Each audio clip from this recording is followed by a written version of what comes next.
9 जुलाई 2025। और हमारा टॉपिक चल रहा है कर्मातीत अवस्था, एक्शंस के थ्रू। अभी उसमें भी हमारा जो डिस्कशन हो रहा है कि हम परमात्मा को क्या जानते हैं, उसकी बातें तो मानते हैं, समझता है हमें कि परमात्मा है, हाँ, परमात्मा हमें प्यार करता है, ये मानते तो है। तो क्या हम उसके बारे में जानते हैं, उसके कार्य के बारे में जानते हैं? तो उसी के बारे में हमारा भी डिस्कशन चल रहा है। कल हमने, हाँ, बहुत लोगों ने अपने अनुभव डिस्कस भी किए हैं, बहुत लोगों ने वो पॉइंट समझा भी, कि बाबा को जानना, बाबा के बारे में जानना, बाबा के कार्य के बारे में जानना, वो क्या बोलता है मुरली में, उसके बारे में काफी सारे पॉइंट बताए भी। मैंने अपने अनुभव के साथ में भी बताया कि किस तरह बाबा ने पहले मुझे मेरे अपने बारे में पहले बताया। क्या बताया? कि मैं कौन हूँ, मैं एक आत्मा हूँ, है ना।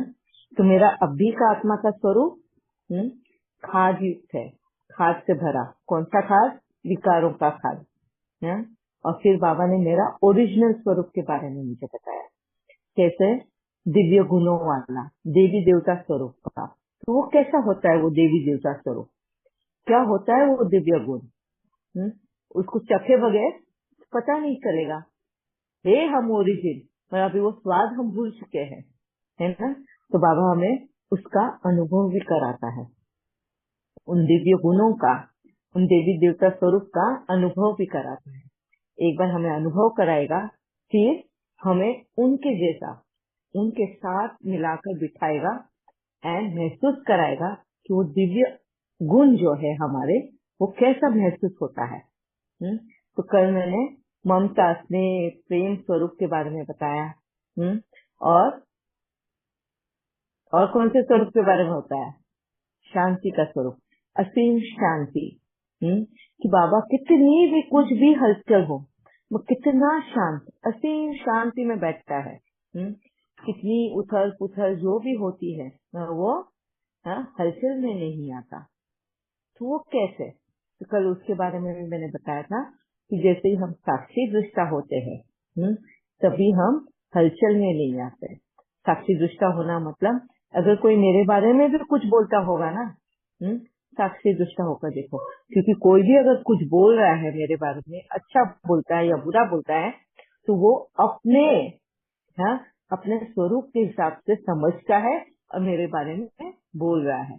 तो बाबा ने ये मुझे जब अनुभव कराया कि बाबा कैसा निर्लेप है, बाबा पे कोई भी इस चीज का असर क्यों नहीं होता, कि बाबा बोलता है हर एक जन जो मुझे जिस रूप में देखता है, उसी तरह से वो मुझे मेरी व्याख्या करता है, मेरे को डिस्क्राइब करता है।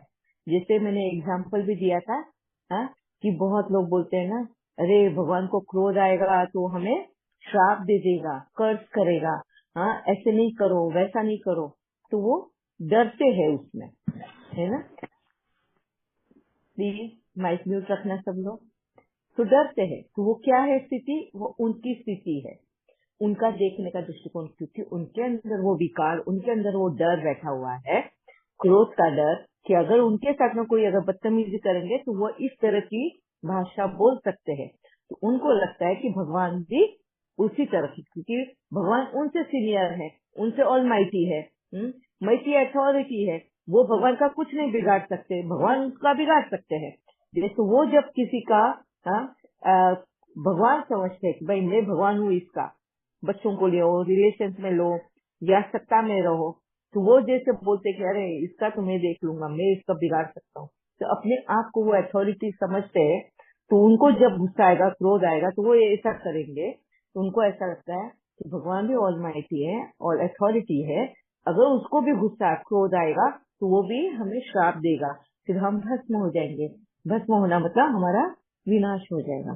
तो वो उस रूप में भगवान को देखते हैं, है ना।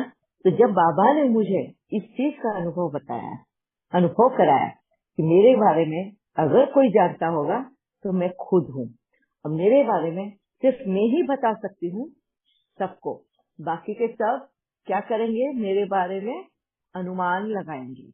और अनुमान कैसे लगाएंगे? अपनी अपने स्थिति अनुसार, हाँ, अपने अपने स्थिति में जिस तरह से बैठेंगे, जिस रूप में मेरे को वो देखेंगे, उस हिसाब से वो मेरा अनुमान लगाएंगे।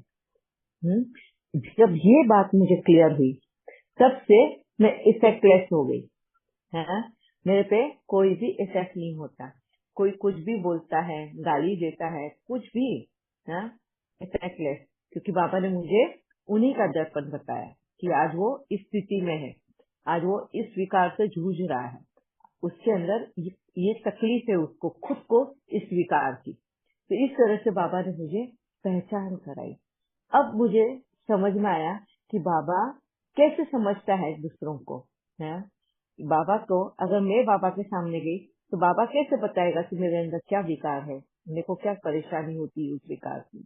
तो तुरंत ही बाबा मुझे पूछता है कि देखो मैं कैसे दिखता हूँ, मैं कैसे लगता हूँ। हम बहुत बार ये भी बोलते हैं ना, मैं पहले जब स्टार्ट में मैं अपने विकारों से जब जूझ रही थी, लड़ रही थी, उस वक्त बाबा को मैं बहुत दोष देती थी।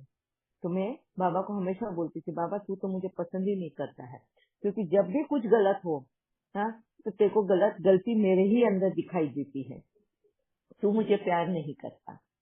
तो बाबा ने सेम उंगली मुझे पे उठा के बोला, क्यों तुझे ऐसा लगा? क्योंकि तू भी मुझे प्यार नहीं करती। तू मुझे प्यार नहीं करती, बस तेरे को मेरी हेल्प चाहिए है, तेरे को सिर्फ एक वैलिडिटी चाहिए है मेरे से, इसलिए। एंड उस वक्त मुझे महसूस हुआ कि यस, मैंने अपने सेल्फ चेकिंग करी, एंड तब मुझे महसूस हुआ कि क्या वाकई में मैं सिर्फ बाबा को वैलिडिटी के लिए, एप्रिसिएशन के लिए ही उसी नजर से देखती हूँ, क्या उसको दोस्त के हिसाब से नहीं देखती। एंड फिर मैंने बाबा को बोला कि बाबा तू तो मेरा दोस्त भी है ना, तो इसलिए तो तेरे सामने मैं सब कुछ शेयर करती हूँ। एंड फिर बाबा ने मुझे बोला, अब तू मेरी दोस्त भी है। तो जो मैं बोल रही थी, बाबा बोलता है वही चीज तू मेरे अंदर देख रही है। तो ये होता है बाबा का देखने का दृष्टिकोण। समझ में आया आप सबको?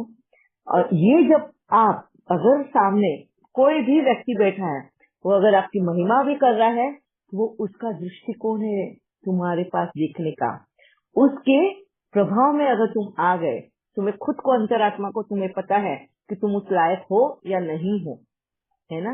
मगर उसके इफेक्ट में अगर तुम आ गए, इसको बोलते हैं इमेज कॉन्शियस, दिखावा।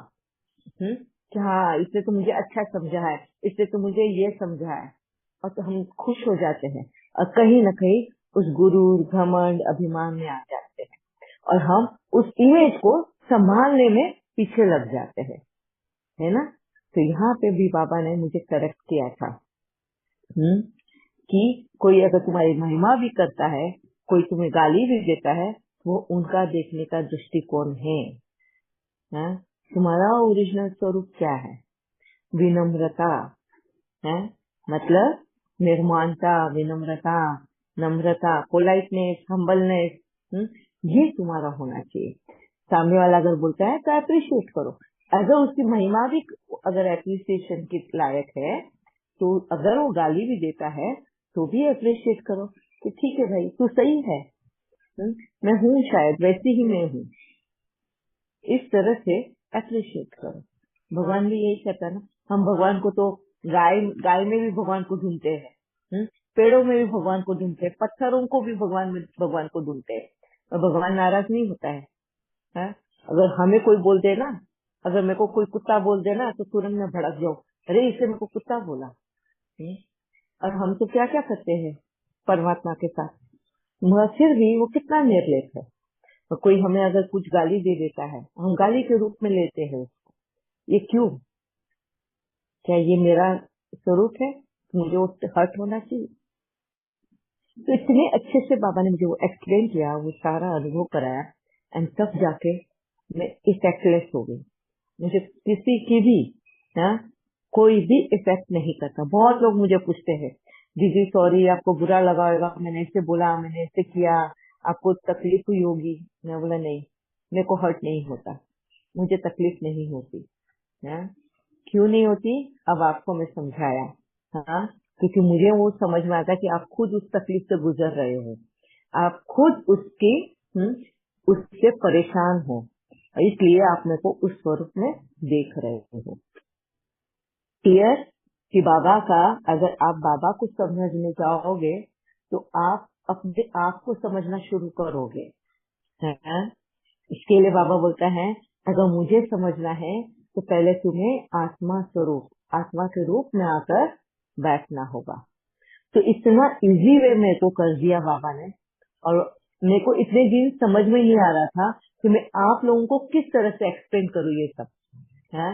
और फिर आखिर में बाबा ही सुपर साइन है समझाने के लिए। मैंने ही बाबा को कहा कि बाबा मैं वो वर्ड्स में ढाल नहीं सकती हूँ कि कैसे समझाना है कि बाबा क्या करता है पहले वो समझोगे तो तुम्हें तुम्हारा कार्य क्या करना है वो समझ में आएगा, हाँ, विदाउट इंटरफियर किए। अभी जैसे कल हमने वही किया, कर्म में इंटरफियर किए बगैर हमको किसी का सपोर्ट बनना है। तो देखो बाबा कैसे हमारा सपोर्ट बनता है। हम सभी को महसूस होता है ना कि बाबा हमें बहुत प्यार करता है। मेरे ऐसे ऐसे वक्त में बाबा मेरे लिए खड़ा हो गया, मेरे को ये करना था तो बाबा मेरे लिए खड़ा हो गया। होता है, महसूस होता है ना कि मेरा ये काम था और वो बाबा ने करा दिया। तो क्या बाबा करता है? नहीं। ये बहुत क्लियर समझो आप, हैं, कि बाबा कभी कर्म में नहीं आता तो बाबा करेगा भी नहीं, है। मगर हम बोलते हैं कि ये बाबा ने किया। बाबा क्या करता है? हम ही से हमारे काम करवाता है? हम हमारे से ही हमारे काम करवाता है। वो हमें इस तरह से सपोर्ट करता है। अब कैसे करेगा? अब जैसे मैंने मेरा अनुभव बताया आपको पहले भी, तो मैं पहले बहुत दर्द, मेरे को तकलीफ होती थी रिब्स में, तो मैं बेहोश हो जाती थी वो दर्द की वजह से, है। फिर मेरे को बाबा जैसे बल भरता था, तो बल कैसे भरेगा बाबा? बताओ, किसको अनुभव है इस बारे में? बाबा बल भरता है, फिर हमको वापिस से फ्रेश हो जाते हैं एंड उठ के हम काम करना शुरू कर देते हैं। ओम शांति दीदी। यस। हाँ दीदी, बाबा बल तो भरता है, कई बार अपनी स्थिति ऐसी होती है, अरे ये करना पड़ेगा, ये है ऐसा, जब थोड़ा सा सोचते हैं तो एकदम मन में आता है अरे बाबा है ना, बाबा को साथी बनाया है तो बाबा कराएगा, और बाबा आ जाओ जल्दी से। और सच में वो काम जो इतना लिथार्जी और बेमन से हो रहा था, वो इतनी एंथुसियाज्म से और इतने उमंग से होने लगता है कि सच में बाबा रियली सोचे थी इतना देर लगेगी, और ये तो हो ही गया। और ये एक बार का नहीं, कई बार का ये एक्सपीरियंस है। लगता है बाबा आज थक गए, आज नहीं मन हो रहा। बाबा कहता बच्चे मैं हूँ ना, बस अंदर से ये आवाज आएगी और सच में वो काम फटाफट हो जाए, बहुत जल्दी हो जाए। तो बहुत बार का एक्सपीरियंस है। Very nice, thank you very much. बाबा अगर बल भरता है तो इसकी महसूसता कैसे होती है? बल यानी क्या? स्ट्रेंथ, शक्ति, हिम्मत, है ना। तो बाबा हमें ज्ञान के द्वारा बल भरता है? किसके द्वारा? ज्ञान के द्वारा। अभी क्या ज्ञान देता होगा वो ऐसे वक्त में? हमें तकलीफ हो रही है, अभी मेरे को, सॉरी प्लीज माइक म्यूट रखे, हाँ। अब मुझे तकलीफ हो रही है, मुझे दर्द हो रहा है, ऐसे वक्त में क्या मैं ज्ञान सुनने लायक हूँ? नहीं रहूंगी ना। ज्ञान सुनने लायक तो नहीं हूँ मैं, क्योंकि मेरे को दर्द हो रहा है, मैं अपने ही तकलीफ में हूँ। तो ऐसे वक्त में क्या बाबा मुझे ज्ञान समझाएगा? नहीं। तो किस तरह से वो सपोर्ट करेगा? है एक बच्चा, तो बाबा ने मुझे एक अनुभव बताया, समझाया उसका, कि मैं एक माँ हूँ, है, बेटा बुखार में तड़प रहा है, 102 103 का बुखार है, और उसका फाइनल एग्जाम है, पढ़ाई करानी है उससे, फिर कुछ दिन उसका पेपर है, अगर वो पेपर ना दे तो उसको पूरा 1 साल की पढ़ाई वापस करनी है। जैसे मैं एग्जाम्पल देती हूँ, मेरी बेटी को सीए का एग्जाम देना था, और उस वक्त एकदम उसको बुखार आ गया था, टेंशन और स्ट्रेस की वजह से 103 का बुखार था। उस दिन उसका सीए का पेपर था, और उससे पढ़ाई भी नहीं हो रही थी, सिर दर्द हो रहा था। तो ऐसे वक्त में मैं उसकी तो पढ़ाई नहीं कर सकती हूँ, ना ही मैं उसके एग्जाम देने को जा सकती हूँ, मैं नहीं कुछ कर सकती हूँ, उसके कर्म तो उसको ही करने हैं। मगर मैं क्या कर सकती हूँ ऐसे वक्त में? तो उसको सपोर्ट कर सकती हूँ। अभी सपोर्ट में किस रूप में करेगी उसको? हाँ, तो उसको धीरज देगी, हाँ। उसको जरूरत है उस वक्त हौसले की, कि तू कर सकती है, बुखार है, बुखार को साइड में कर दे, तो ठंडी पट्टियां मैं लगा कर देती हूँ, तू तेरी पढ़ाई कर, मगर हौसला रख। हाँ, तू एग्जाम देने को जा सकती है, मैं तेरा हाथ पकड़ के लेकर जाऊंगी और तू एग्जाम देना। आखिर एग्जाम उसी को देनी थी, उसी को पढ़ाई करनी थी और उसी को अपियर भी करना था। हाँ, जाकर मैंने क्या किया, सिर्फ सपोर्ट किया। बराबर सेम ऐसा ही बाबा भी हमारे साथ करता है। हमारे काम हम ही को करने हैं, हमारे से ही वो करवाता है, मगर बल भरता है। मतलब हमारी जैसे मैंने कहा कि वो मेरे सिर से हाथ घुमाता था। अभी ठीक लग रहा है बेटा, अभी तेरे को बहुत जल्दी तेरे को ठीक लगेगा। हाँ, थोड़ी सी सहन शक्ति बढ़ा दे तेरी। अब देखो यहाँ पे शक्ति का पाठ, हमारी जो अष्ट शक्तियां है जो हम भूल चुके हैं ना, वो याद दिलाता है बाबा। थोड़ा सा सहन शक्ति और बढ़ा ले बेटा, तेरे से हो जाएगा। हे तू इतनी हिम्मत वाली, आखिर में तू तो मेरी बेटी है ना, मेरा है, मेरा अंश है ना, तो तेरे से होगा। इस तरह से वो हमें हमें खड़ा करता है। एंड मैं होश में आती थी एंड तुरंत जितने लोग अगर आए होंगे ना, उतने लोगों का खाना बना देती थी। सोचो, सब लोग बैठे हुए सरप्राइज में देखते थे कि ये क्या मिरेकल है, और उनको बाबा जादूगर दिखाई देता था। है? बच्चे बोलते थे बाबा एक जादूगर है, और बाबा क्या बोलता है, मैं कोई जादूगर नहीं हूँ। है ना? तो जादूगर बच्चे इसलिए बोलते थे कि इस तरह से चीजें हो जाती थी। पर आज मैं वो रियलिटी बता रही हूँ मेरा और बाबा के बीच का, कि किस तरह बाबा मुझे मेरे ही शक्तियों को याद दिलाता था, मेरा हौसला बढ़ाता था। तो वो एक अनुभव मुझे मेरा और मेरी बेटी का याद दिलाकर बाबा ने मुझे वो बात समझाई कि बाबा भी मेरे साथ में किस तरह से मेरी हिम्मत बढ़ाता था। तो बाबा क्या करता है, हमारे कर्म में नहीं आता, मगर हमारा हौसला बन के हमारे साथ साथ चलता है, कंबाइंड स्वरूप में। हमारा क्या बोलते उसको, बैकबोन बन जाता है, पाठी राखा बोलते हैं ना, ये एकदम शील्ड बन जाता है कि हम हारे नहीं, उसको देखते हुए आगे बढ़ते जाए। जैसे एक माँ अगर बीमार हो जाए ना, तो वो भगवान से भी लड़ पड़ती है कि नहीं नहीं भगवान, मेरे को अभी मत लेके जाना, मेरा बच्चा बहुत छोटा है, वो ना समझे उसका क्या होगा। तो वो लड़ पड़ती है, नहीं मैं अभी आऊंगी नहीं तुम्हारे साथ, मेरे बच्चे को थोड़ा मुझे बड़ा करने दो, नहीं तो वो क्या करेगा। है ना? तो सेम ऐसी ही शक्ति बाबा हम में भरता है। हम बच्चे को देख के ठीक होने की कोशिश करते हैं, ऐसे ही बाबा बोलते हैं कि तुम मुझे आगे देखो, मैं तुम्हारे सामने खड़ा हूँ। वो मोटिवेशन बन जाता है हमारा। वो जिस तरीके से करता है वैसे वो बोलता है तुमको भी करना है, इसी तरह से हिम्मत बढ़ानी है, और उठ के हम खड़े हो जाते हैं। ये मेरा पर्सनल अनुभव है। कितने बार ऐसा हुआ है जहाँ मैंने अपनी हिम्मत तोड़ दी, हिम्मत छोड़ दी, अभी हौसला ही नहीं रहा मेरे अंदर इस हेल्थ इश्यूज से लड़ने के लिए। और हेल्थ इश्यूज ही नहीं, उस वक्त हर चीज हमको एक इश्यू की तरह दिखाई देती है, रिश्तेदारों को लेकर, रिश्तों को संभालने को लेकर, फाइनेंशियल चीजों को लेकर, हर चीज को जो पहले हम खुद बन के वो संभालते थे, अब ऐसा लगता है कि ये कुछ भी मेरे से होने वाला है, ड्राइविंग तक मेरे से नहीं होने वाली। मैंने हर होपलेस हो गई थी, हौसला ही खो दिया था मैंने। और किस तरह बाबा ने एक एक करके वापस से मेरे अंदर खुद को अपनी एक मंजिल, मेरे लिए वो मंजिल बना था।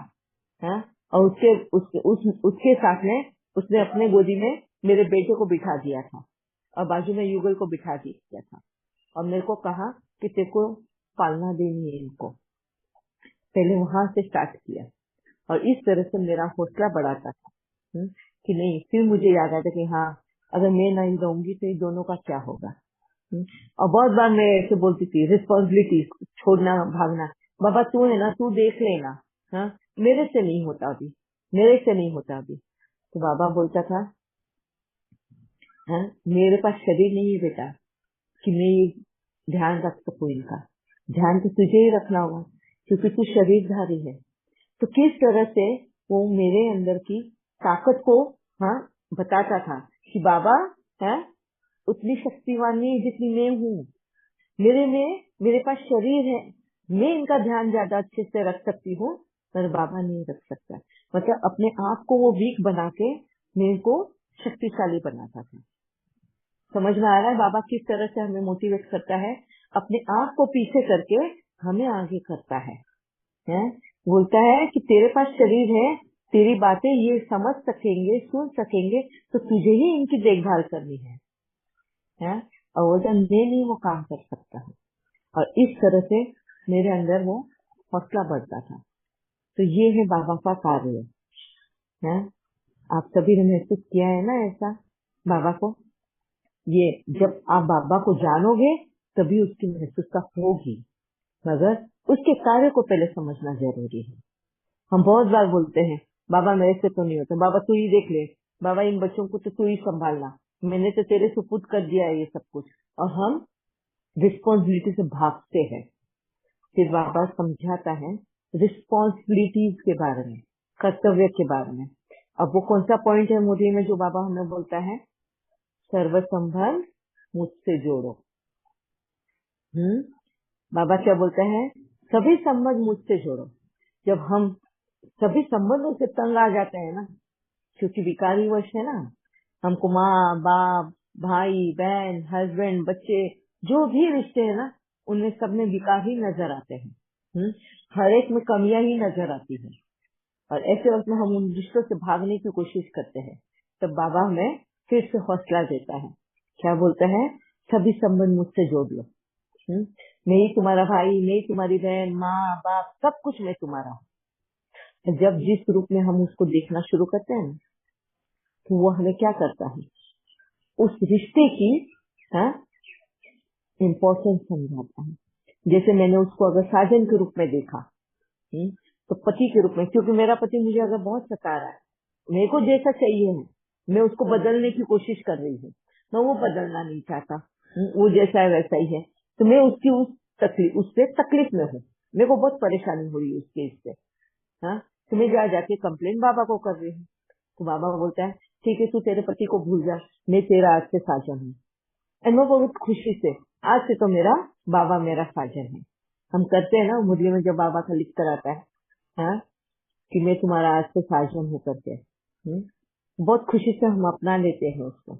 मगर ये हाथ से भी हम अपने पति के रिश्ते को पकड़ के रखते हैं कि पति कहीं बहक न जाए, कहीं बाहर न चले जाए, हम वहां से पकड़ के रखते हैं। और यहाँ पे भी बाबा को साजन मानते हैं। फिर क्या है? बाबा हमें उस साजन का इम्पोर्टेंस समझाता है, उस रिलेशन का। मेरा रिस्पॉन्सिबिलिटी क्या है एज ए पत्नी, पहले तो एज ए वाइफ मेरी क्या रिस्पॉन्सिबिलिटीज है, वो ज्ञान के द्वारा, अनुभव के द्वारा, कहीं न कहीं मेरा ओरिजिनल स्वरूप को सरफेस पे लाके, मतलब बाहर लाकर वो बातें समझाता है ना। ऐसे ही सभी रिश्तों को लेकर हम एक एक करके सारे रिश्ते फिर उससे जोड़ते हैं, एंड सभी रिश्ते अपने वो जिम्मेदारियां, वो कर्तव्य, वो सारी ड्यूटीज, रिस्पॉन्सिबिलिटीज, वो सारी याद दिलाता है हमें। और हमें वो पहले वो निभाता है, याद दिलाते हुए वो भी वो निभाता है। अब वो किस तरह से निभाता है? अगर साजन के पास, बाबा के पास तो शरीर है नहीं, फिर वो कैसे रिस्पॉन्सिबिलिटीज निभाता है?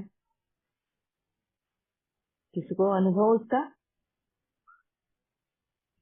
अगर मैं उसको भाई मान लेती हूँ, मैं अगर उसको साजन मान लेती हूँ, या मैं उसको दोस्त मानती हूँ, या उसको भाई बहन जो भी रूप में मानती हूँ, वो रिश्ता निभाता है, तभी तो मुझे पता चलेगा कि वो रिश्ता निभाया कैसे जाता है ना। तो ऐसे वक्त में बाबा हमें से वो कर्तव्य निभाता है, करवाता है, और हमें महसूस कराता है कि ये उसने किया है ना। बहुत बार होता है ना कि हमसे ही वो कर्तव्य निभा के, मतलब करवा के, और वो अपना नाम देता है, देख ऐसा साजन के साथ में बिहेव करना है। वो इसको बोलते हैं चालाकी। बाबा बहुत चतुर सुजान बोलते हैं ना हम उसको, बाबा मुझको मुरली में चतुर सुजान बोलते हैं। तो उसका चतुराई वो कहाँ यूज करता है? इस तरह से यूज करता है। हमसे वो काम करवा कर वो अपना नाम देता है कि देख ले इस तरह से तुमको रिश्ते निभाने हैं। और फिर वाकई में जब हम रियलिटी में आकर अपना रिश्ता उस तरह से निभाना शुरू करते हैं, उस रिश्ते में इतनी मिठास भर जाती है, इतना अपनापन हो जाता है, और वो बदलाव हाँ सामने वाले रिश्ते में दिखाई देता है, सामने वाले को भी दिखाई देता है, और अपने आप परिवर्तन नजर आता है। इसका अनुभव आप सबने भी किया होगा, किया ना? हाँ? तो ये इस तरह से बाबा के साथ का अनुभव, बाबा के साथ कनेक्शन, बाबा की याद में रहकर बाबा को जब समझोगे तब तुम्हें बाबा की बातें समझ में भी आएगी। मैं छोटे छोटे एग्जाम्पल दे रही हूँ ताकि आप लोग अपने जीवन में अपने आप को बाबा के साथ कनेक्ट कर पाओ। एंड आपको अब ये क्लियर होगा कि किस तरह से बाबा की टचिंग हमें मिलती है। तो ये बाबा की ही टचिंग है, ये मेरा मनमत नहीं या परमत नहीं, ये बस श्रीमत है। हाँ? वो तब जब आप बाबा को जान जाओ। क्लियर है आज आप सबको कि किस तरह से बाबा को जानना है, समझना है? ये मैंने एक एग्जाम्पल दिया है कि मैं किसी के कर्म में नहीं आता हूँ। दूसरा एग्जाम्पल दिया था, हाँ, सर्व संबंध मुझसे निभाओ, हाँ, माँ में कम याद करो। अब और एक है बाबा का मुरली का जो पॉइंट है, हाँ, क्या अगर मैं ड्रामा में बंधा हूँ, वो हर वक्त कुछ भी रहा ना तो वो बोल देगा क्या कि मैं तो ड्रामा में बंधा हूँ। क्या किसी ने आप में से किसी ने भी बाबा को यह आगे पूछा कि बाबा तू बोलता है ड्रामा में बंधा हुआ है, तो कौन से ड्रामा में बंधा है? ऐसा कौन सा बंधन है? तुम सब मुझे हम लोगों को, हाँ बाबा, कि हमें बंधन मुक्त करने आया हुआ है, हर बंधनों से मुक्त होने को बोलता है, और खुद ड्रामा में बंधा है। तो खुद ड्रामा में बंधन में बंधा हुआ है, तो हमें कौन से ड्रामा से मुक्त होने को बोल रहा है? तो तू कौन से ड्रामा में बंधा है? क्वेश्चन करके देखना और देखना कि बाबा क्या आंसर देता है। इसका आंसर मैं आज दूं या आप लोगों से लूं? पहले बताओ। दीदी